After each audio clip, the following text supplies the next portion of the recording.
faire ça vu qu'il était pas là.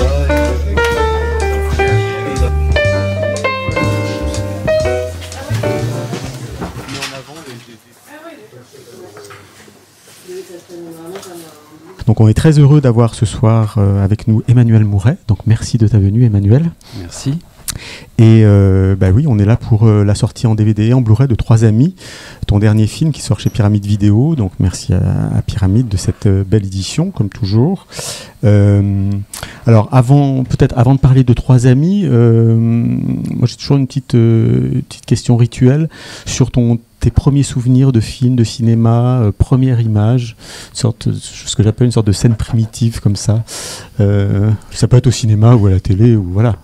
Oui, parce que déjà c'est assez difficile de remonter dans les souvenirs. Moi, je suis marseillais, d'une famille qui n'allait jamais au cinéma.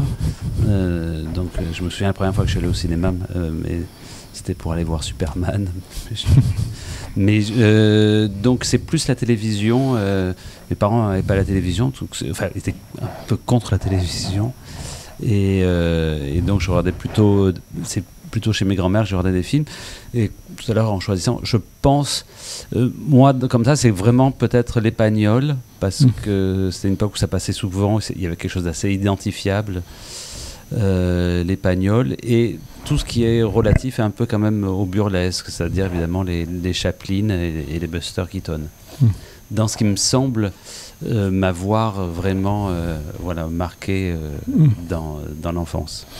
Ouais, parce que c'était amusant parce que je t'ai fait choisir quelques films comme je demande à tout le monde et c'était presque difficile de t'arrêter parce que à chaque fois je voyais une sorte de gourmandise comme ça dans l'amour que tu portes au film et comment un choix en entraînait un autre et puis il y avait quelque chose comme ça d'assez... Là c'est vrai qu'il y a quand même le choix c'est quasiment en effet non mais je fais comme je pense la plupart des cinéastes que vous recevez, que tu reçois, je sais plus si tu on se tutoie. On fait des films parce qu'on a aimé voir des films et le goût du cinéma et même sans cesse, ça veut dire c'est quelque chose qui continue ressollicité, revivifié par les films qu'on voit et que l'on aime. Donc même si le fait de faire des films est une chose excitante en soi, qui peut être aussi parfois un peu... on peut aussi en perdre des forces parce que parfois ça peut être difficile, mais ce qui quelque part suscite chaque fois de nouvelles forces, c'est quand même au fond les films qu'on aime, voilà, et qui nous donnent envie d'essayer au moins d'arriver à la cheville des cinéastes ou du plaisir qu'on a eu en regardant ces films. Moi, je t'ai découvert, je me rappelle, voilà, c'était quand je travaillais dans un cinéma et j'avais vu arriver Vénus et Fleurs au MK de Beaubourg et depuis, je te suis régulièrement. Moi, c'est intéressant aussi de voir les premiers films d'un cinéaste. Donc, ça me permet comme ça d'égrener aussi ta filmographie et puis de voir à tout le monde si des films comme ça réémergent. Donc, en 2000, Laissons Lucifer avec Marie Gillin. 2004, Vénus et Fleurs. 2006, Changement d'adresse. 2007, Un baiser s'il vous plaît. 2009, Fais-moi plaisir. 2011, L'art d'aimer. 2012, Une autre vie. 2015, Caprice. 2018, Madame de Jonquière. 2020, Les choses qu'on dit, les choses qu'on fait. Et 2022, Chronique d'une liaison passagère. Donc ça fait plus de 10 longs métrages, 12 précisément. Et moi, le souvenir que j'ai aussi dans Vénus et Fleurs, c'est qu'il y avait quelque chose et une sorte de fraîcheur. Et moi, j'étais dans un moment où je découvrais aussi les films de Rohmer. Et comment il y avait quelque chose d'agréable de retrouver aussi cette filiation-là et cette fraîcheur-là. Qu'est-ce qui t'a amené je sais que tu as fait la Fémis, mais qu'est-ce qui t'a amené à passer derrière la caméra, à vouloir raconter, écrire ces histoires-là? Est-ce qu'il y a eu des films qui t'ont poussé ou ce thème-là, des traversées amoureuses, Il y a plusieurs choses. C'est-à-dire le fait de vouloir faire des films, ça c'était une lubie qui a commencé assez jeune. Et déjà dès le lycée, avec les caméscopes et tout ça, je m'amusais avec des camarades à faire des films. Donc je dis que c'est plus une lubie parce que c'était pas une pensée construite, c'était une envie de faire des films. Et je crois que ce qui me plaît dans le cinéma, c'est de travailler avec d'autres personnes, voilà, qui est plusieurs. J'allais dire le mot qu'utilisent certaines personnes, de dire voilà, de travailler avec des talents. Alors on ne sait pas si on a des talents ou pas des talents, mais en tout cas c'est de travailler avec d'autres et de regarder les autres faire. Je crois que au départ il y a quelque chose dans le plaisir aussi de mettre en scène, c'est voilà, de faire apparaître et de faire des choses avec d'autres personnes, quelqu'un qui va être à la caméra, des comédiens qui vont bouger. Donc je pense qu'il y a quelque chose de très enfantin au tout départ du désir de cinéma, et quelque chose d'enfantin qui perdure, qui est faire des choses ensemble, et en l'occurrence construire des récits de cinéma. Après, il y avait autre chose dans la question qui non, mais c'était aussi les thématiques qui ont émergé. C'était quand même... Les thématiques, elles procèdent d'obsession, et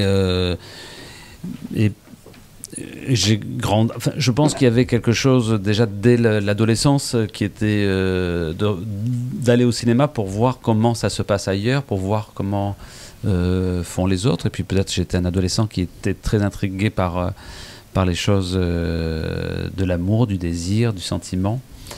Et je pense que c'est quelque chose qui me portait aussi beaucoup vers le cinéma. Et en effet, il y a toute une tradition et de cinéastes et de dramaturges et d'écrivains qui ont quasiment, pendant toute leur existence, parlé que du couple, parce que le couple, c'est un... Du couple ou du triangle Quand je parle de couple, c'est du triangle amoureux ou du désir ou du sentiment, parce que à partir de là, on peut parler de tout et on peut parler du monde entier. De la même façon que, je ne sais pas, en peinture, avec une nature morte, on peut parler de tout, ou à partir d'un bouquet de fleurs. Et les grands cinéastes ont cet effet-là. Ça veut dire que leur obsession déborde le sujet même. Et ça devient un sujet de cinéma parce que dans les enjeux de désir, il y a déjà du désir, qui est le propre même de la base du cinéma, les chemins du désir, les obstacles au désir, et ce qui est oui, vraiment presque le côté basique instinct du cinéma. Mais à partir du moment où on s'intéresse au désir, au couple, on s'intéresse aux règles, aux usages, à la morale, au fonctionnement d'une société.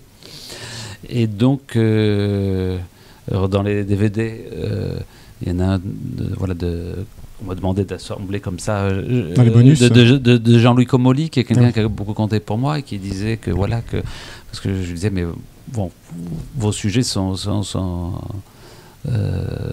véritablement politiques. Puis il me disait, mais toi aussi, Emmanuel. Tu l'avais en prof de... Je l'ai en prof, et puis on a conservé une amitié, tout au long, en tout cas après.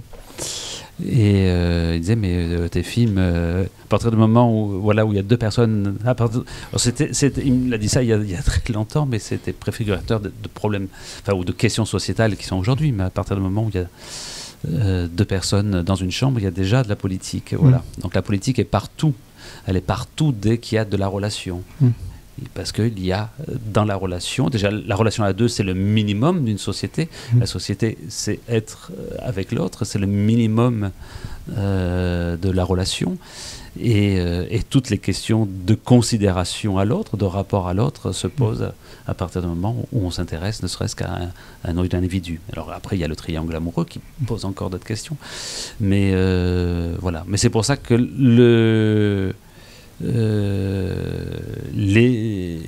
films, les livres, les pièces de théâtre qui s'intéressent au couple, au désir et tout ça, débordent de ce qui pourrait s'apparenter juste à un sujet de marivaudage, voilà.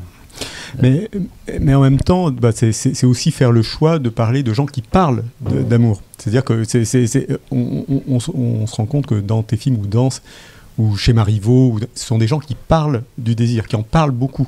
C'est-à-dire que c'est un cinéma ou une littérature du verbe aussi. Alors oui, oui. Qui le font, mais qui en parlent. Évidemment, mais parce qu'il m'est renvoyé beaucoup de choses par rapport justement à la parole, au dialogue, mais ça, quelque part même, et en effet, c'est très juste. Qui aiment en parler. C'est très juste de citer Marivaux ou Laclos, ou Musset, et tout ça, mais quand on regarde le cinéma des années 30 américain, dans lequel j'ai presque baigné autant, voire davantage, même davantage, avant, ça parle, et les personnages parlent énormément de ce qu'ils ressentent. Parce que le cinéma, on va dire, c'est nourri d'une tradition littéraire et théâtrale. L'homme est un animal parlant dans le sens où il symbolise. Et je ne dis pas qu'on a une prévalence sur les animaux, parce que on ne sait pas... Voilà, mais en tout cas, c'est un fait que l'on se construit par la parole, par le symbole, par le langage. Et en effet, pour moi, il y a quelque chose de profondément cinématographique à la langue. Et celui qui a extrêmement bien écrit sur le sujet, c'est évidemment Éric Rohmer, qui a fait des textes vraiment très, très beaux. Et de très beaux textes, justement, qui sont liés au cinéma parlant, parce qu'il dit, grosso modo, c'est quand le cinéma devient parlant qu'il se fait muet. Dans le sens où le spectateur, où la parole, quelque part, déborde au niveau des interprétations dans un cinéma muet. On est obligé de dire... Les choses sont obligées d'être quelque part soit écrites, expliquées ou là, la parole rend le spectateur ou les autres personnages qui observent dans une position d'enquêteur. Ça veut dire on va enquêter si ce qui est dit est véritablement vrai ou est véritablement ressenti et de quelle façon c'est ressenti. Et à partir de ce moment-là, le visage du comédien devient un masque, dans le sens où un écran, parce que j'aime bien ce mot écran, parce que l'écran est quelque chose à la fois qui montre et qui cache. Et le regard du personnage, on va dire l'œil, devient aussi un écran, quelque chose qui montre et qui cache. Et la parole, en effet, est générateur presque de suspense, où l'enjeu est de savoir est-ce que ce qui est dit est vraiment dit, est vraiment ressenti, est vraiment là. Mais souvent voilà, voilà, mais c'est pour dire que voilà, les personnages parlent, mais on parle beaucoup au cinéma, un peu dans tous les films. Et non, je disais parle d'amour. Parle beaucoup d'amour. Parle d'amour, oui. Parle d'amour, de désir, et s'interroge très souvent sur leur amour, leur désir. Mais ça, c'est inspiré déjà de cinéastes, comme je citais Rohmer, mais on pourrait citer Guitry, et on pourrait citer aussi Lubitsch ou d'autres cinéastes, parce que ce qui est intéressant, c'est que alors c'est quelque chose que je répète souvent, mais l'amour, c'est d'abord une idée de l'amour. Je veux dire, l'amour, on est tous d'accord, on parle d'amour, tout le monde comprend, mais comme le disait Saint-Augustin sur le temps, tout le monde sait ce que c'est, mais c'est à partir du moment où il s'agit de l'expliquer ou d'y penser, de trucs, voilà, personne ne sait quoi, parce que et c'est ça qui est passionnant, et c'est pour ça que c'est un sujet depuis fort longtemps. Donc l'amour, on en a des idées, et des idées diverses, et ces idées donnent un corps, une consistance ou pas, où on les éprouve, on les voilà, et il y a quelque chose, on est fait d'idées, ce qu'on éprouve est lié aussi aux idées qu'on a sur les choses. Et je pense que oui, que le cinéma voilà, joue avec ces enjeux-là, ces enjeux d'idées où les personnages épousent des idées. Voilà. Mais ça me fait penser, alors j'ai peur de me tromper dessus, mais je crois que c'est dans L'Art d'aimer où il y a ce duo, ce couple Cluzet et Frédéric Bell, je me trompe, c'est dans L'Art d'aimer. Oui, c'est ça, c'est ça. Fait. Et où, pour ceux qui l'ont vu, Frédéric Bell est la voisine de Cluzet et a envie et se confie à lui. Il lui dit qu'elle a envie d'avoir une relation extra-conjugale et lui dit je vais vous embrasser, mais non, pas maintenant, mais si vous m'aviez embrassé. Ou le désir, il y a quelque chose, parce que tu parlais du temps de Saint-Augustin du temps, et il y a quelque chose qui échappe toujours, c'est-à-dire que c'est quelque part jamais le bon moment et les mots viennent chasser quelque part le désir. Vu que ça a été nommé, tout d'un coup on n'en a plus envie et on en aurait eu peut-être envie si ça n'avait pas été dit, mais il y a quelque chose, ça me dit un personnage presque insupportable, ultra désirable mais très insupportable et en même temps voilà, il y a toujours quelque chose qui échappe. Qui échappe au moment présent, quoi. Je trouvais ça intéressant rétrospectivement, même si en le voyant, il y a quelque chose que je trouvais... voilà. Mais non, mais tout à fait. Et c'est pour ça qu'il y a dans le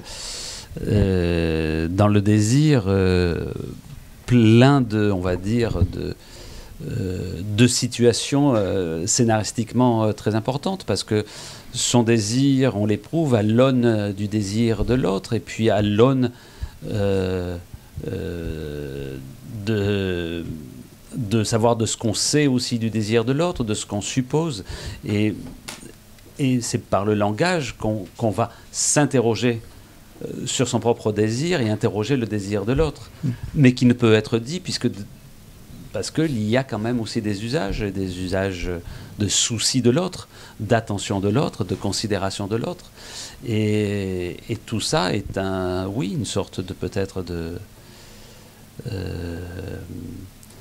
c'est un vrai spectacle, mais je veux dire, c'est une sorte de, je sais pas, de manège, de négociation avec soi, avec l'autre, avec les idées. Enfin, c'est compliqué, c'est très compliqué, et c'est pour ça que c'est très passionnant. Et donc, tu m'offres une transition parfaite pour arriver à Trois Amis, c'est-à-dire que tu fais intervenir ou tu mets un peu au cœur de ton film un personnage qui est joué par India Air et qui est... il y a déjà eu dans tes films précédents la tragédie, mais là, c'est quand même un personnage clé, un peu clé de voûte comme ça, qui est un personnage profondément tragique et qui a le souci d'être en adéquation avec son sentiment intérieur, avec son fort intérieur, et qui a un souci d'authenticité et de sincérité. Et qui n'empêche pas qu'elle ait un souci de l'autre, mais elle va essayer de mettre, elle va plus être dans ce jeu de l'amour et du hasard, elle va être dans une sorte d'authenticité d'être. Elle poussait peut-être, j'en sais rien, je ne vais pas faire de définition parce que moi-même j'essaye de pas trop définir mes personnages, mais je pense oui, elle est dans une certaine forme d'idéalisation personnelle, d'honnêteté, voilà, c'est pour ça qu'elle a beaucoup de scrupules, c'est pour ça que je la trouve très, très touchante. Après, on peut réinterpréter à foison ses désirs les plus profonds, et qu'on ne nomme pas forcément quand on fait un film. C'est avant tout des situations qui intéressent, parce que je voudrais pas être dans une position de quelqu'un qui interprète les personnages. Parfois, c'est les situations on essaye de faire des situations font résonner beaucoup de choses. Là, ce qui m'intéressait avec India Air, avec le personnage de Joanne qui interprète India Air... Qui a vu le film et qui a vu le film? Oui, d'accord. Donc, vous savez de qui on parle. Voilà, qu'on sache. Ce que je trouve intéressant, c'est quelqu'un qui est partagé entre... qui a ce scrupule de malhonnêteté. Elle ne se sent pas aussi amoureuse que l'est son compagnon, et elle se sent, face à son amour, malhonnête. Parce que son scrupule, c'est d'être très honnête. Après, on peut évidemment l'interroger. Et ce qui m'intéressait, c'était cet endroit, c'est à quel moment, et c'est là où intervient dans le sujet, on va dire, le désir, le sujet amoureux, les questions morales. Voilà, à quoi est-ce qu'on doit être honnête à des engagements contractés, des engagements passés, ou est-ce qu'on doit être honnête à ce que l'on ressent sur le moment? Et voilà, et ces conflits d'honnêteté, je les trouve intéressants. Voilà. Alors, quelqu'un qui ne supporte pas le mensonge. c'est quelqu'un qui ne supporte pas le mensonge, mais est-ce qu'elle se ment elle-même? Est-ce que c'est aussi une façon de fuir le couple? Enfin, je pense qu'on peut voir le film en se racontant les choses d'une façon aussi différente, parce que même vis-à-vis de nous-mêmes, c'est difficile d'être honnête, et puis ce que l'on ressent peut être aussi changeant. Mais ce qui m'intéressait, en effet, c'est le premier jet du film, c'est le trajet de ce personnage, et qui est un récit plutôt tragique, parce que, quelque part, par honnêteté, elle se sent mal de n'y rien dire, elle dit, et finalement, elle provoque une séparation douloureuse pour l'autre, au point qu'il, indirectement... il a un accident, son mais compagnon oui. a un accident et en meurt, et dont elle se sent évidemment, en tout cas, elle se sent, mais on peut le comprendre, responsable, même indirectement. On le quitte quand même dans une situation de désespoir profond, quoi, quand même. Et ensuite, on la retrouve quelque temps plus tard, où justement, elle a peur de s'impliquer dans une relation, de peur à nouveau de ne plus se sentir amoureuse et de faire du mal. Mais en ne s'impliquant pas, elle fait aussi du mal. Voilà. Et donc c'était cette ligne un peu tragique du personnage qui m'intéressait, mais que je trouvais trop tragique. Et Non, mais tu vas peut-être un peu vite là, parce que le personnage qui est en face d'elle, qui nous prend par la main dès le début, c'est le personnage, c'est un mort, c'est un peu un Sunset Boulevard, quoi. C'est-à-dire qu'on a un peu le personnage, le fantôme du personnage. Au départ, il n'est pas mort. On voit qu'il est mort comme ça. Et il parle à l'imparfait, quoi. Il parle au passé. Oui, mais ça, c'est venu après. Donc, ça a été les questions qu'on s'est posées avec... alors, parce que est avec nous la personne, avec Carmen Leroy, avec qui... j'ai développé le scénario, donc peut-être je vais parler à ta place, mais tu peux intervenir en disant c'est n'importe quoi. Non, j'étais très embêté parce que c'était la première fois que ça arrivait dans un de mes films qu'un personnage meurt, voilà. Mais voilà, l'idée, voilà, qu'on a eu de le faire revenir était une façon, quelque part, d'apaiser cet aspect tragique. Et donc, on trouvait ça assez réjouissant que ça soit lui, comme en effet dans Boulevard du Crépuscule, ou alors Le ciel peut attendre, et tout ça, voilà que quelqu'un qui soit mort prenne la parole, soit le narrateur. Voilà, soit le narrateur.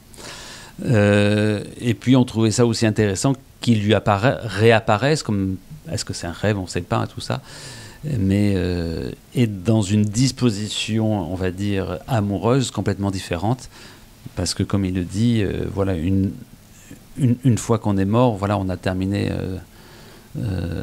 sa psychanalyse, et voilà. Et donc, on arrive à aimer d'une façon beaucoup plus détachée, et voilà. Alors c'est un choix très optimiste et très apaisé quand même d'une séparation amoureuse ou d'une continuation amoureuse.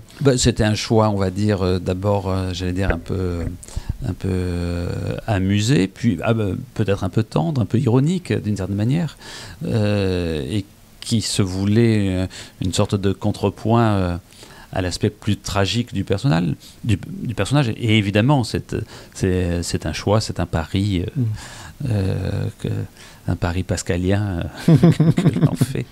Mais voilà. Mais en tout cas, voilà, c'est quelque chose qui plus que m'amuser, vraiment, voilà, c'est une des choses qui me plaît beaucoup aujourd'hui. Le film fait.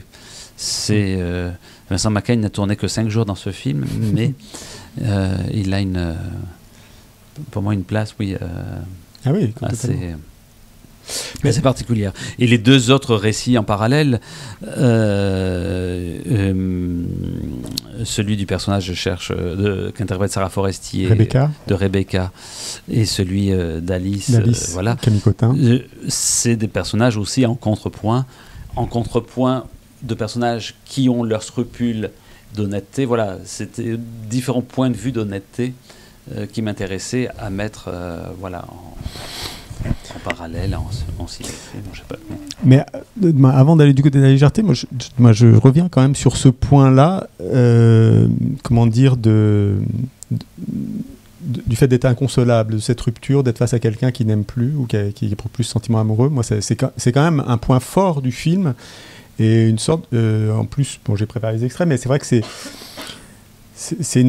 c'est une sorte de fin de non-recevoir ou une sorte de constat comme ça que je trouve qui existe, qu'on a pu vivre ou voilà ou pas, mais qui est très cruel. L'amour est capable de ça aussi, ou le non-amour, ou la fin d'un amour est capable de ça aussi. C'est-à-dire que lorsqu'on parle de l'amour, parce que l'amour, c'est pas la rencontre amoureuse. De toute façon, on est au cinéma, donc les choses peuvent pas aller tout bien. Mais la séparation est un moment de l'amour qui est intéressant, que je trouve qui est très très intéressant, puisque il y a une attention, il y a un souci de l'autre. Alors, d'autant plus pour celui qui se sépare, mais qui est dans cette forme de désamour. Il y a un gros travail d'amour qui peut être plus ou moins, mais en tout cas des véritables questions. Et c'est vrai que oui, il y a quelque chose, enfin c'est pour aller dans ce sens, quelque chose qui se joue là. Je trouve ça très beau, des personnages qui continuent à aimer, mais d'une façon autre, des personnes dont elles ne sont plus amoureuses. Voilà, il y a quand même quelque chose, qui persiste, une attention, et on pourrait dire à partir du moment où il y a une attention, une considération, il y a aussi quelque chose de l'amour. Voilà. Et ce que je trouve très intéressant aussi dans chacun des personnages, c'est que c'est comme si chacun des personnages était amené à répéter ou à être retesté sur sa problématique ou sur son histoire, ou à quelque part revivre cette histoire, ou à être confronté à cet obstacle de nouveau, et comment il va le franchir, comment notre vie va être une sorte de succession de variations comme ça qui va nous éprouver à chaque fois. Il y a quand même quelque chose de cet ordre-là. Oui, mais je pense que ce qui est intéressant au cinéma, c'est de voir des personnages plus que des désirs qui ont des idées, et de voir combien ces idées... Alors, le mot idée est un peu large, parce que parfois ça peut être une idée, voilà, après ça peut être un désir. Dans les films que j'ai mis, par exemple, il y a Douglas Sirk, qui est pour moi un cinéaste qui compte énormément. Et je ne sais pas si j'ai mis Mirage de la vie. Mirage de la vie est vraiment, on va dire, un film qui le démontre par plus B. Ce sont des personnages qui ont quand même, pour l'ensemble, beaucoup d'attention les uns pour les autres, mais qui ont des rêves différents. Et qui ne cessent de se blesser parce qu'ils ont des rêves différents, et ils ne comprennent pas que les autres aient d'autres rêves, quoi, voilà. Et donc ça fait un film à la fois plein d'amour, mais aussi plein de meurtrissures. Enfin, et je crois que j'aime les récits, oui, où les personnages éprouvent des idées, des rêves, et évidemment se prennent les pieds dans le tapis, parce que c'est comme ça qu'il y a un récit. Oui, mais avance quand même. Oui, de toute façon, pour se prendre les pieds dans le tapis, il faut faire quelques pas, quoi. Voilà, faut vouloir avancer. Et après, retombe d'une certaine façon. Et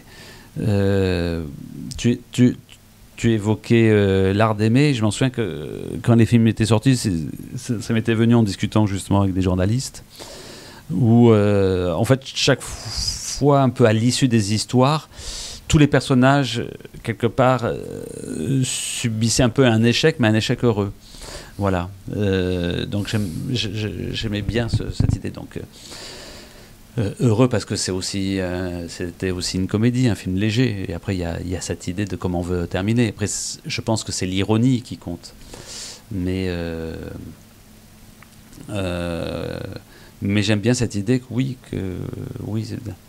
l'idée d'un échec pas trop malheureux par rapport voilà. Après si on fait un mélodrame, voilà, mais c'est très beau la fin j'allais dire Mirage de la vie, c'est un mélodrame, et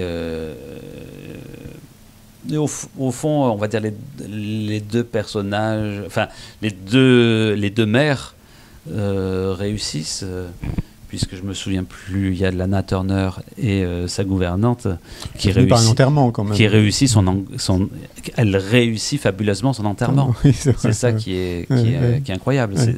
C'est ça qui rend le film, on va dire, aussi fulgurant et il y a toute la dimension raciale qui traverse le film, évidemment. Tout à fait. Ouais, à voir, impérativement.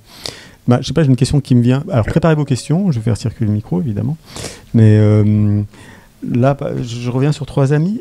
Et est-ce que tu... je te livre la question brute comme elle me vient, mais est-ce que tu aimes chacun de tes personnages quand tu... c'est une question un peu bateau, mais quand tu les écris, est-ce que tu les vraiment Je pense qu'on travaille à les aimer et à l'écriture. Disons que moi je me dis il faut que j'aime mon personnage, ou au moins qu'il me fascine, au moins qu'il me. Alors après il y a des films que j'adore avec des personnages détestables, horribles si on regarde des thrillers, des choses comme ça, mais le comédien, il y a quelque chose de fascinant. Je pense qu'il faut qu'il y ait quelque chose de fascinant. Tu sens que tu te mets en danger avec certains personnages que tu proposes. Là, par exemple, si on veut rester sur Trois amis, est-ce que tu sens que tu es dans une zone amoureusement dangereuse pour toi, ou que tu n'as pas encore exploré, ou C'est-à-dire en danger C'est-à-dire, je sais pas, quand on prend le personnage d'India, quand tu l'écris, est-ce que tu peux profondément l'épouser, quoi, en se disant ou toi tu te sens vraiment loin de ça et tu te dis non, je comprends mieux, parce que le mot aimer est un peu vague. Oui, on plonge dans les personnages, c'est ça qui est réjouissant. Pourquoi je te pose cette question? Parce que j'ai envie de te poser la même question sur Sarah Forestier, par exemple, qui est une sorte de pôle il y a quelque chose, c'est que lorsqu'on écrit un scénario, on se projette dans les personnages, et puis même en écrivant à deux, peut-être chacun va se projeter à l'autre, puisque même quand on écrit des dialogues, quelque part on joue le personnage, et après finalement, un scénario, c'est que des mots, c'est comme une pièce de théâtre, somme toute, c'est des dialogues, et on voit que voilà, une pièce de théâtre, une pièce du répertoire, elle peut être jouée de 1000 façons différentes. Donc il y a autant de Don Juan que d'acteurs qui vont jouer Don Juan. Et c'est vrai que une comédienne ne se plie pas à un rôle. Elle l'apporte, le rôle, elle le porte, elle incarne, voilà, cherchez le mot. Elle incarne au sens, voilà, donc... et c'est ça qui est ludique. Si je refaisais le film avec d'autres comédiens, le film aurait d'autres couleurs. Peut-être que dans quelques centaines d'années, on ne fera plus que des films... comme on fait au théâtre, il y aura peut-être une grande proportion de films qui seront comme... des reprises. Des reprises. Alors, en même temps, si on réfléchit, la plupart des films sont des reprises. C'est peut-être pour ça que tu demandes à ce qu'on aime... demande les films qui nous ont influencés et tout ça. Tout ce qu'on invente dans un film, on l'a trouvé quelque part consciemment et surtout inconsciemment dans d'autres films. Je ne pense pas qu'il y ait tant de création. C'est l'association qu'on va faire des choses. Le hasard du casting, le hasard un peu aussi de notre personnalité, mais on ne fait aussi peut-être aussi que répéter un répertoire. Mais je me suis éloigné de... Non, pas du tout. Non, parce que tu m'amènes vers le choix des comédiennes et vers le casting. Mais c'est parce que le film, ce film-là précisément, il existe très fort parce qu'il y a cette association-là. Et je pense que c'est pas une chose facile d'associer trois amis en plus. Il y a toujours une part, aussi d'un peu de chance. On choisit des comédiens, des comédiennes parce qu'on les aime, parce qu'on pense qu'il va se passer quelque chose. Mais on a peur, une fois qu'on a choisi, on se dit mais est-ce que ça va être vraiment la bonne chose? Et ensuite on travaille à ce que ça soit le bon choix. Mais Mais le casting est venu à l'écriture non, non, pas du mais tout. alors, dans la fabrication des films, c'est très difficile, surtout quand il y a autant de personnages, parce que les comédiens travaillent, parfois même beaucoup ou pas, puis ils sont pas forcément libres aux mêmes dates. Donc moi, j'ai arrêté de penser à des comédiens. C'est plutôt, on prévoit de faire le film un peu dans une période donnée. Et on s'intéresse peut-être d'abord à un comédien, puis on voit qui est libre un peu en même temps. Et ça, on essaie de trouver une troupe disponible, au moins, on va dire, pendant 2 mois. Et déjà, ça limite le choix.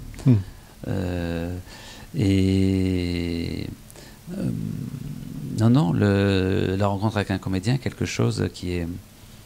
Voilà, où il y a quelque chose d'un peu hasardeux. Mais c'est aussi ça qui est excitant. Hein. Et de ce hasard, on travaille on travaille avec ce choix sur lequel on n'est pas contraint, mais sur lequel on n'est pas... les choses ne sont pas claires. Les personnages, on les cherche, et on les cherche jusqu'au montage du film. Donc, et pourtant, tes films sont très écrits. Oui, mais ce qui est écrit, ce sont ce qu'ils disent. Après, la façon dont ils vont le dire, le rythme de la scène, l'enchaînement avec les autres choses. Un personnage, je le répète, c'est comme au théâtre, c'est des paroles et des actions principales, c'est tout.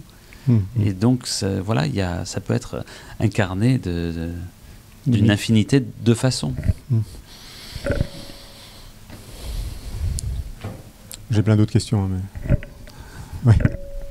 Bonsoir. Bonsoir. Notamment, merci pour votre présence. Merci. Et je voulais savoir, par rapport aux choses qu'on dit, aux choses qu'on fait, et Chronique d'une liaison passagère, si dans 3 amis, vous avez voulu insuffler, je sais pas, une nouvelle mise en scène, enfin une nouvelle contrainte, que ce soit dans le scénario ou la mise en scène, en termes de cinéma, de nouveau. Alors, c'est peut-être la première chose, c'était le ton, je crois, comme je l'expliquais. On est parti de cette ligne dramatique de Joanne, interprétée par India Air, qui était quand même très mélodramatique à la base. Et l'idée, c'était pour moi de composer un film, qui soit à la fois grave et léger, grosso modo. Et parfois, c'est le ton qui guide la couleur. C'est-à-dire de ne pas s'arrêter sur une couleur et de passer...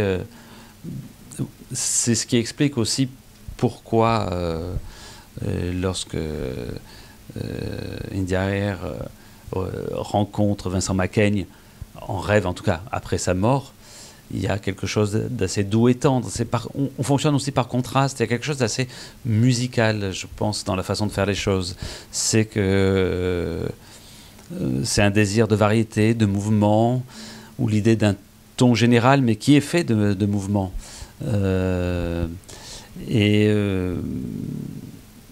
Et par rapport à la mise en scène, c'est pareil. C'est un rapport qui est lié au décor, au mouvement des comédiens dans le décor, mais aussi aux scènes qui sont avant, après, des rapports, on va dire, de contraste et de variété. Et qui, je dirais, sont d'un côté intuitifs, mais un côté, je pense, d'une façon un peu inconsciente, on porte un peu la tonalité, quelque part, du film. Et à la fois j'avais envie d'un film qui soit un peu grave mais aussi un peu léger, je crois, mais dans quelle hauteur, dans quelle... voilà. Et puis je tournais dans une ville que je connaissais pas, qui est nouvelle, qu'il a fallu visiter. Tu tournes le film à Lyon, c'est ça? À Lyon. Les 3 personnages sont profs. J'avais envie, pour écarter, j'avais pas envie qu'il y ait des rapports de classe qui se jouent entre les personnages, donc c'était une façon de mettre la question de côté. Je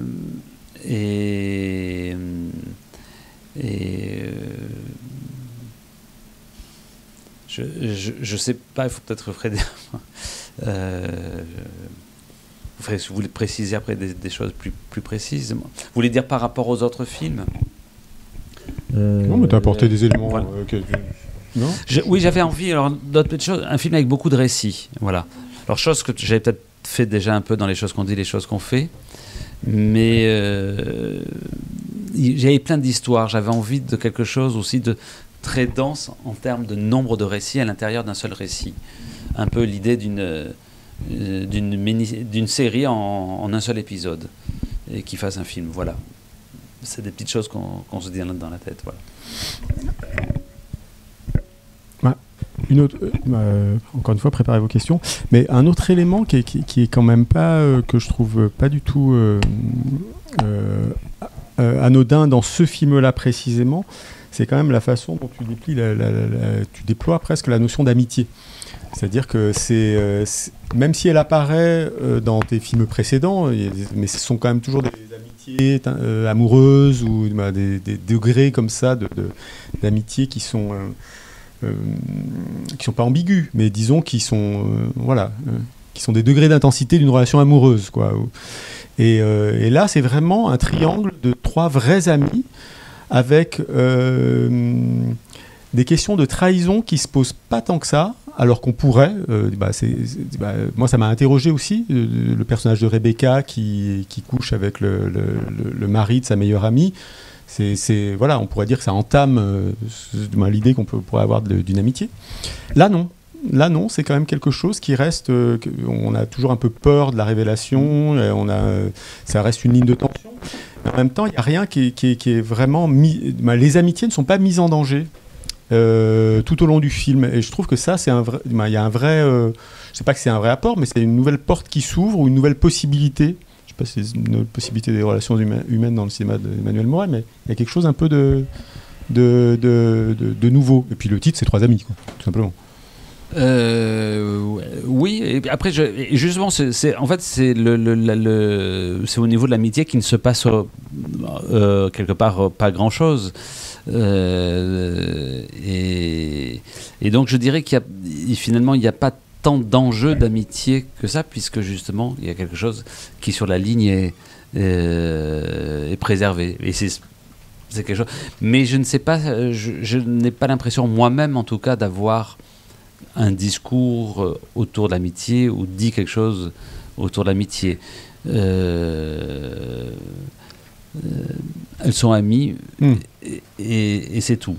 Voilà. Alors, ça n'empêche rien. Le personnage, évidemment, de Sarah Forestier a un conflit d'honnêteté, pour le coup, assez important, mais voilà. Mais c'est résolu. Voilà. Et ça se résout un peu malgré elle, et elle reprend aussi. Elle s'en tire vers le haut. Mais disons que l'intrigue ne dérape jamais dans ces relations-là. Non, justement, il y a une sorte c'est une sorte de structure, de squelette comme ça, de scénario qui permet à tout le reste d'être dans du mouvement, presque parfois dans du chaos. Mais ça, c'est solide. Oui. Ouais. Mais c'est justement, il ne se passe rien. Mais je trouve ça. Mais c'est pas rien. Mais c'est quand même pas rien. Non, mais ce que je trouve intéressant, c'était là où il se passait beaucoup de choses dans leur vie peut-être amoureuse, sentimentale et tout ça, leur amitié est changée du début à la fin. Même si, en effet, on sent poindre le risque d'une explosion qui finalement n'arrive pas. Voilà. Mais c'est ce contraste-là qui, quelque part, qui m'amusait. Oui. Bonsoir. Merci de venir nous visiter. Justement, pour rebondir là-dessus, ce que je trouve très intéressant, c'est dans le rapport à la culpabilité, dans votre dernier film, justement que Sarah Forestier, le personnage, ne se sente pas tant coupable, et qu'au fond, la culpabilité ne se situe jamais forcément là où on croirait qu'elle pourrait être. Je trouve qu'il y a ça qui est très intéressant entre le personnage d'India et le personnage de Sarah. Oui. Donc il y a cette culpabilité un peu sociale où on dirait elle devrait se sentir coupable. Et en fait, la vraie culpabilité d'India R avec le décès de son compagnon et de ne pas être honnête, je trouve que c'est beaucoup plus profond. Enfin, c'est justement en tant que spectateur que là vous nous forcez à réfléchir un peu avec ces deux situations. Et c'est ça que je trouve intéressant. Ce qui était intéressant, je pense à l'écriture, c'est de montrer que aussi les personnages ne mettent pas les scrupules au même endroit. Voilà. Exactement. Et que la culpabilité, elle est toujours liée à une idée du scrupule, une idée de l'honnêteté.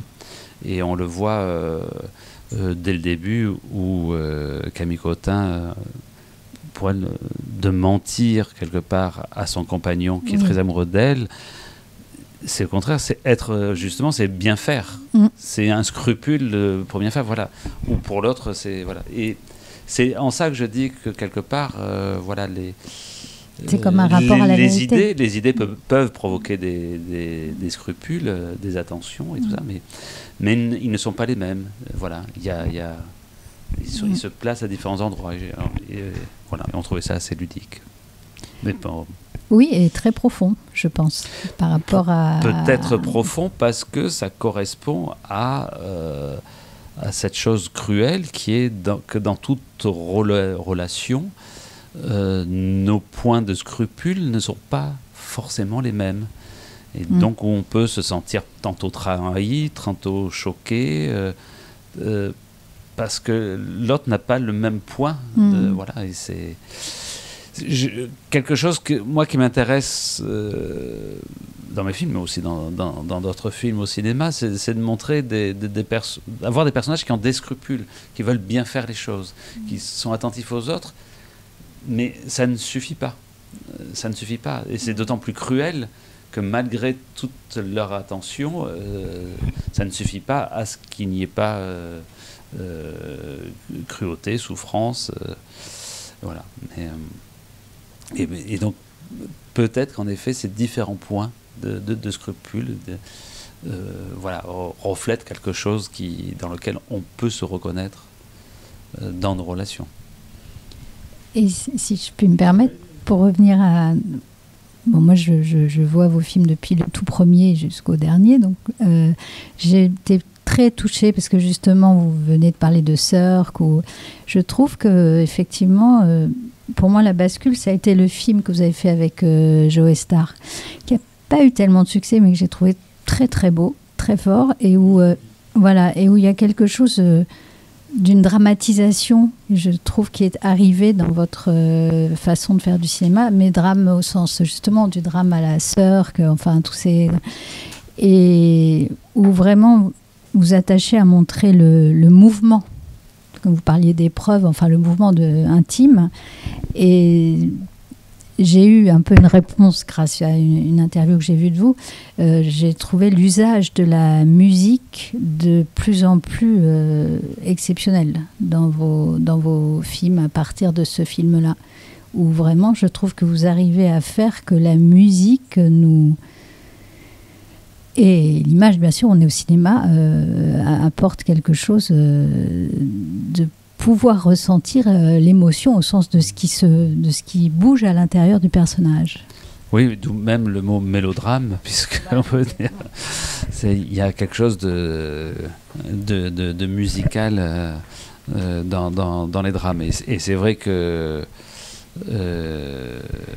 en faisant Une autre vie, j'avais très en tête notamment John Stahl et Douglas Sirk. Voilà. Mais je pense que je suis tiraillé à la fois par un goût pour le mélodrame et par un goût aussi pour la comédie, et voir la comédie gaguesque. Quoi. Donc, Mais par contre, il y a une constante, c'est que dans un couple, on est toujours trois. On est toujours trois parce que on est toujours dans un contexte, il y a toujours un ailleurs, il y a toujours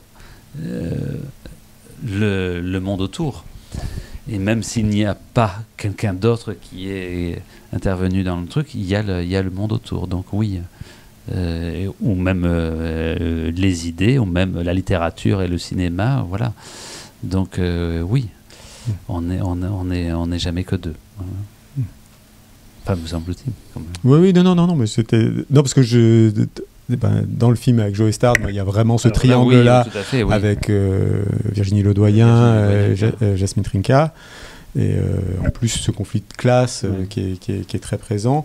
Et là, dans Trois amis, évidemment, même si c'est deux amis, il y a toujours un triangle comme ça, où il y a toujours un troisième, quoi, où on vient compléter, on est le troisième du couple, quoi.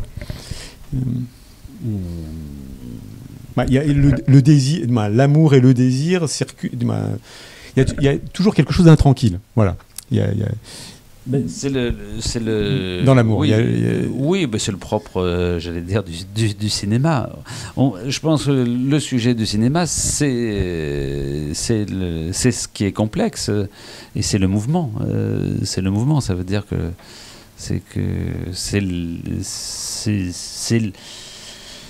c'est une situation qui amène des dilemmes, des choix et des conséquences. Donc, s'il n'y a pas ça, il n'y a pas récit. Après, c'est pour ça que moi, je me sers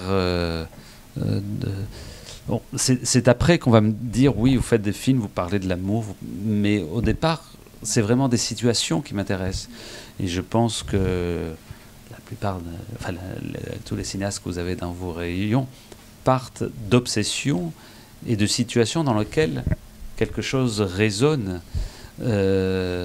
et après sur lequel, en effet, on peut faire des commentaires, on peut en parler, mais on ne part pas des commentaires pour créer les situations, et voilà, sinon les choses seraient fermées.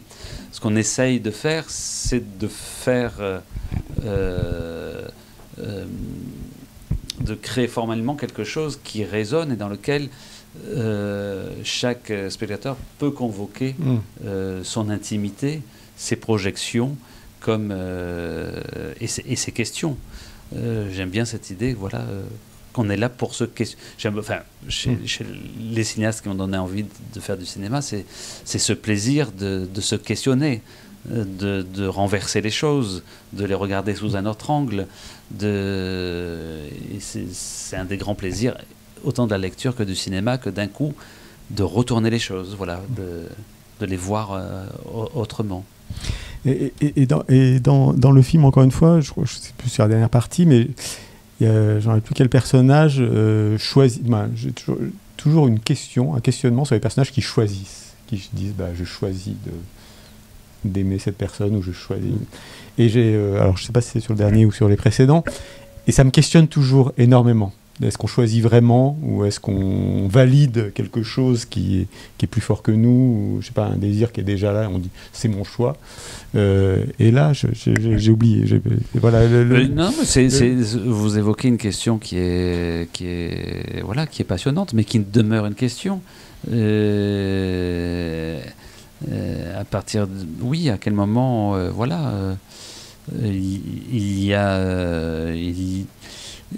il y a sentiment ou volonté, et les deux, c'est La Rochefoucauld, on tomberait jamais amoureux si on n'avait jamais entendu parler d'amour. Bon, sauf qu'on entend parler d'amour depuis qu'on est bébé, donc c'est difficile, voilà. Mais, et après, il y a une envie d'être amoureux avant même l'effet d'une rencontre. Enfin, donc, et c'est ça qui est très excitant, qui est très vertigineux. Et c'est ce vertige-là qu'il s'agit. Il ne s'agit pas de répondre à est-ce qu'il y a choix ou est-ce qu'il y a évidence. C'est quand les films nous mettent en présence de ce vertige et qu'on soit dans quelque chose qui demeure un peu indécidable.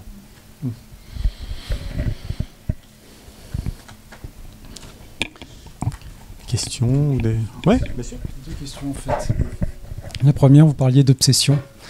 Je trouve que votre cinéma est très littéraire et j'aurais aimé savoir, parce qu'à un moment donné, on aperçoit Proust. Et je voulais savoir s'il y avait une espèce d'influence proustienne dans ce film-là particulièrement.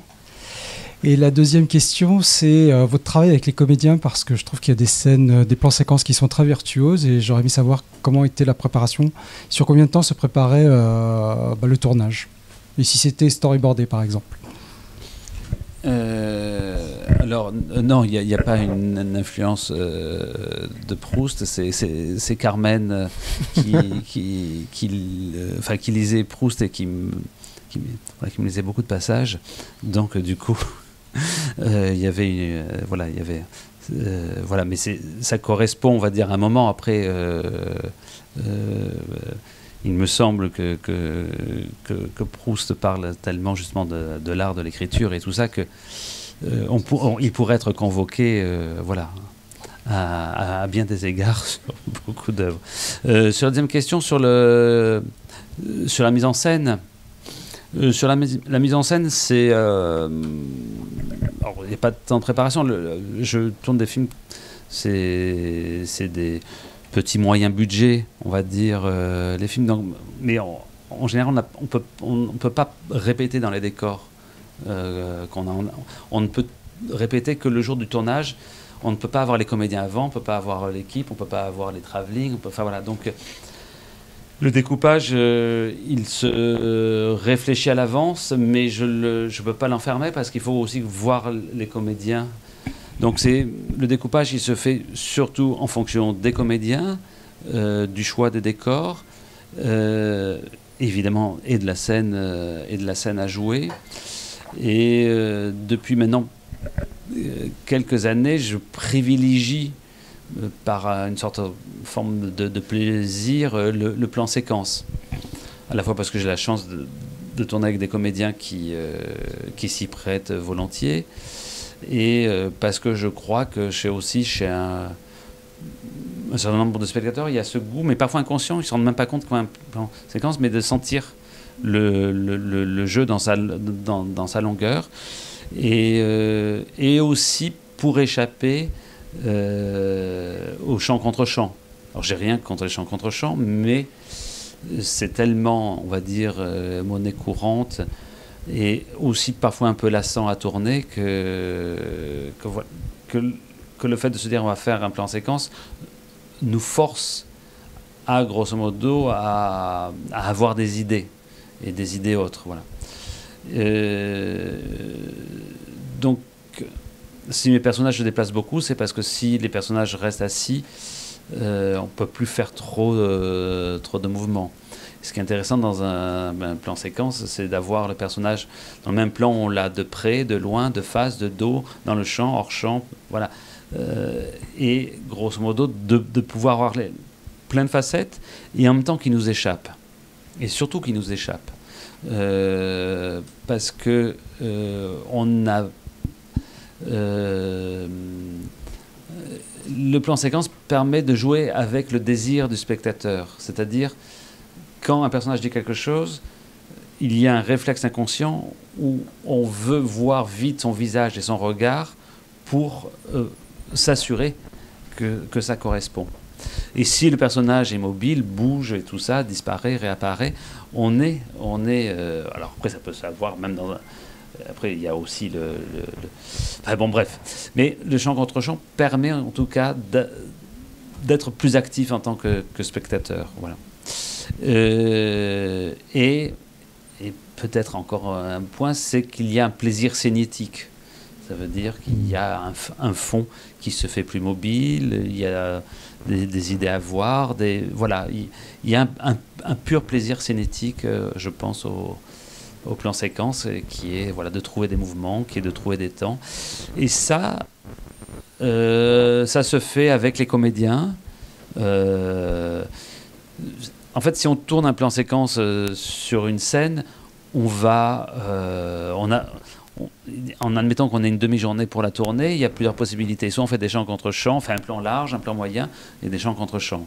Si on se lance dans un plan séquence, on ne pourra pas faire tout ça. Donc on va faire qu'un plan séquence, peut-être parfois un contre-champ pour avoir peut-être passé d'une prise à l'autre et tout ça. Mais On va donc voilà. Donc du coup, on va beaucoup répéter avec les comédiens pour trouver, on va dire, le déroulé, le cadre, parce qu'en fait, le plan séquence se joue énormément avec le cadre, voilà, pour trouver le cadre. Et voilà. Et donc après, il y a quelque chose qui fait un peu peur parce que est-ce qu'on va y arriver, est-ce qu'on aura le temps et tout ça, voilà. Et c'est vrai pour le spectateur, parce que du coup c'est une virtuosité comme ça quand vous montriez tout à l'heure une scène, ils bougent, comme vous disiez, ils sont cachés, il se passe plein de choses et c'est vrai qu'on est très actif voilà. En fait, dans l'histoire. Et il se produit quelque chose en faisant ça, en créant ça, ça veut dire qu'il n'est pas quelque chose qui est forcément significatif, ça veut dire qu'il n'y a pas un désir, il va là parce que là je veux dire ça et ça.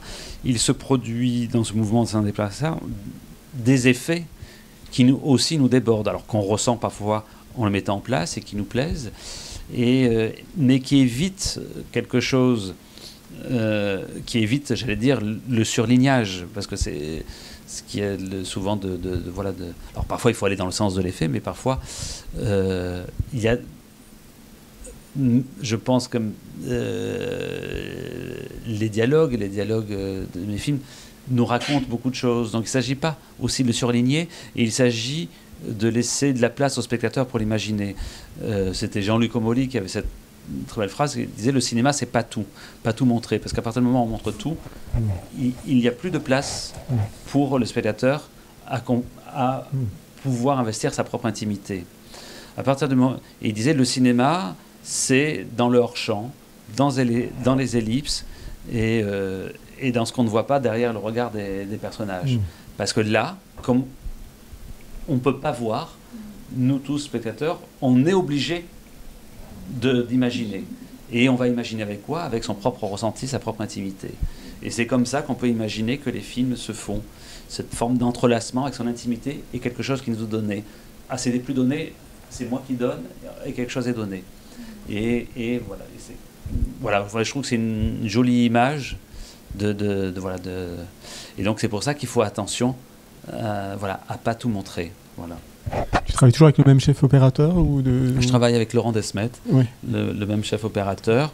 Là, on a travaillé encore en scope avec de très très vieilles focales. Je crois qu'ils datent des années 30. Parce qu'aujourd'hui, les caméras sont tellement définies qu'il aime, on va dire, à la fois des caméras qui adoucissent beaucoup sur les visages, qui enlèvent cette très grande définition et qui ont voilà, une sorte de matière, une façon de réfracter la lumière qui est particulière. Voilà.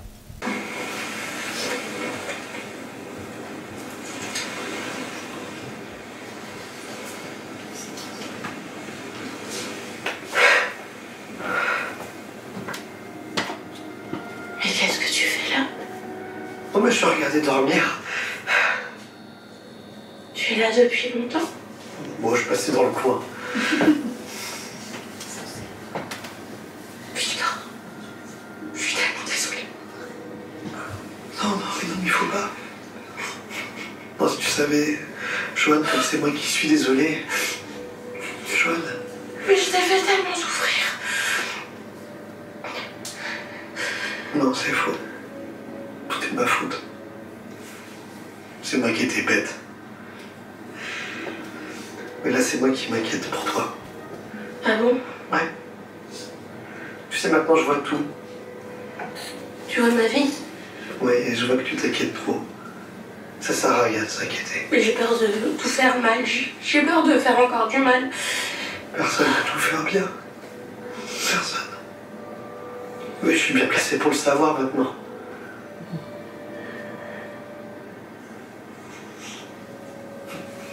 Parfois, j'ai l'impression que tu me regardes.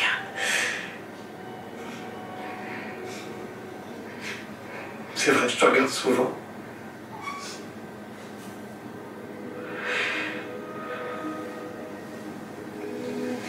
Tu m'en voudrais pas si j'avais une relation avec un autre homme? Non, je suis pas jeune du tout. Je suis heureux quand tu es heureuse. Même avec un autre homme. Ah bon? Ça veut dire que tu ne m'aimes plus?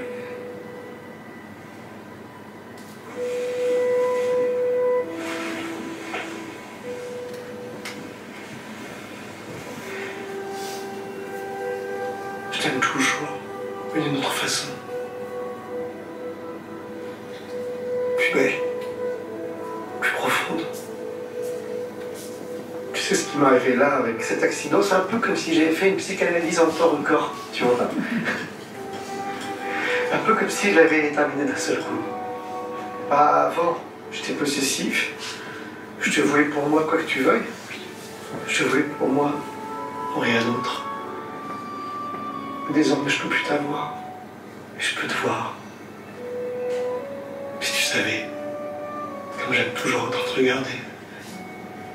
Si tu savais comme j'ai envie de te savoir heureuse. Je pense à toi souvent, Victor. L'autre jour, c'est à la fois on était partis en Angleterre tous les deux. Et j'ai ri. Je m'étais cassé une côte et puis tu me faisais rire avec ton accent anglais. Tu me faisais tellement rire. Et j'avais tellement mal en même temps. Tu te souviens? Je t'avais demandé s'il y avait des messages pour moi à l'hôtel et ils m'ont donné des numéros de téléphone pour faire des massages. Genre, message. Je me disais, mais message, oui, message. Bien plus près.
Ouais, moi, alors là, c'était l'exemple contraire de la vraie scène de chant contre chant. C'est vrai. Mais bon, mais c'est très bien, c'est comme ça. C'était le parfait contre-exemple, ouais, c'est vrai. Non, mais moi j'aime beaucoup cette scène parce que c'est le pôle qui est un peu plus tragique du film, mais en même temps que je trouve très, pour utiliser un mot à la mode, très résilient, dans le sens où c'est comme si nos histoires nous habitaient tout le temps. Il y a quelque chose que je trouve assez... ça dit quelque chose de très doux, ça dit quelque chose du manque, et en même temps, ça dit comment on est habité par toutes nos histoires, comme ça, et je trouvais ça assez... tout simplement assez beau, ouais. Non, mais pour moi, non, c'est une scène très importante et dont je suis assez heureux. Et c'est grâce à Vincent et India. Comment sur le tournage et Benjamin Esdrafo aussi, parce que la scène fonctionne beaucoup par la musique qui fonctionne tout le long. Et le travail de Benjamin Esdrafo est à ce point, je trouve remarquable. Qui a fait la musique qui a fait la musique du film. Alors il y a de la musique, on va dire, qui est déjà la musique existante, mais il a composé une bonne partie de la musique du film. Oui, il y a quand même de l'onir. C'est quelque chose d'un peu nouveau dans ton cinéma aussi, ça. Là, c'est une scène de fantôme, donc oui, c'est très nouveau et en même temps très c'est vieux comme le cinéma, puisque je me suis rendu compte que s'il y avait autant de fantômes dans le cinéma, c'est que ça correspond en fait à pour aller dans ce que tu disais, à une véritable aussi réalité psychologique. C'est que on continue à discuter avec les personnes qui sont disparues. De toute façon, même avec celles qui ne sont pas disparues, on continue à discuter, mais en tout cas, on continue à discuter avec les sommes. Donc je pense si la scène est entre guillemets assez touchante, c'est aussi parce que ça correspond à quelque chose qu'on éprouve nous-mêmes à l'égard. Et voilà, une sorte de dialogue. Ouais. Et puis ce qu'il y a, c'est qu'il y a vraiment aussi, dans ce dialogue-là, une évolution des personnages. C'est-à-dire que c'est énormément de tendresse de la part d'un Vincent Macken qui fait une sorte de paix comme ça. Mais tu le disais précédemment, du personnage d'India Air qui n'aime plus, mais qui aime différemment, c'est-à-dire qui est vraiment dans le manque aussi de cette histoire-là qu'il a construite et c'est assez, je trouve que c'est assez beau d'un côté et de l'autre. Là, pour le coup, il y a un choix de cinéaste de raconter une histoire aussi qui se prolonge, qui est apaisée et qui s'apaise après la mort. Non, mais tout à fait. Et la scène fonctionne en contraste avec tout ce qu'on avait vu auparavant. Tout à fait. Et qui n'est pas du tout là dans ce film-là, contrairement à Madame de Jonquière, il n'y a pas du tout une question de vengeance ou de vouloir. Ce qui existe aussi dans les triangles amoureux, Laclos, les liaisons dangereuses, tout ces... Et c'est presque hors sujet dans ton film. Mais on pourrait faire, c'est peut-être un prochain projet de quelqu'un qui meurt et qui se vengeance. Mais ça doit exister dans le cinéma. Ça a déjà été fait, Comte de Monte Cristo. Voilà. Non, mais qui se venge post-mortem. C'est un fantôme qui revient se venger. Je suis sûr que ça existe. Voilà, tout à fait. T'as dit le Christ, non? Ghost. Ghost, pardon. Donc, de toute façon, il faut reprendre des histoires et les refaire. C'est pas parce que ça a été fait qu'il faut pas les refaire. Exactement. Avec Demi Moore, pourquoi pas. Mais... l'idée a déjà été prise. Dernière question, ou on passe à la dédicace, tout simplement. Oui, allez. Donc, pour 3 amis, vous êtes partis d'une situation, d'une scène que vous avez vue Non, la situation, c'est vraiment cette situation qu'on évoquait tout à l'heure. Je trouvais ça intéressant, la situation d'une femme qui, par souci d'honnêteté,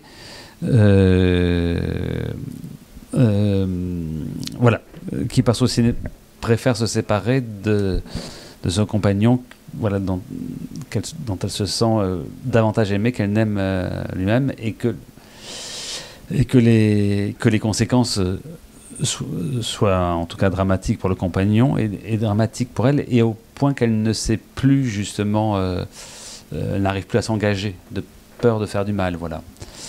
Au départ vraiment c'était assez tragique.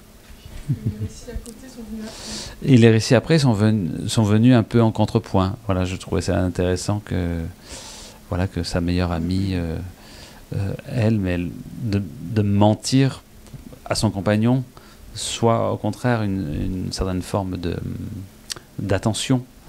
Voilà, et elle dit mais voilà, je sais qu'il m'aime plus, mais voilà. Et puis que pour elle l'amour, c'est l'enfer, quoi. Elle est bien dans sa relation parce que être amoureuse pour elle, c'est être jalouse, c'est souffrir et tout ça. Et donc elle est très bien. Et ce qui permettait ensuite le contrepoint où plus tard elle devient amoureuse, mais par un autre par un autre chemin. Donc c'est de partir des idées des personnages et de voir comment aussi les personnages sont pris à leur piège. Voilà. Est-ce que tu veux nous parler de ton prochain film ou des projets, ou pas du tout?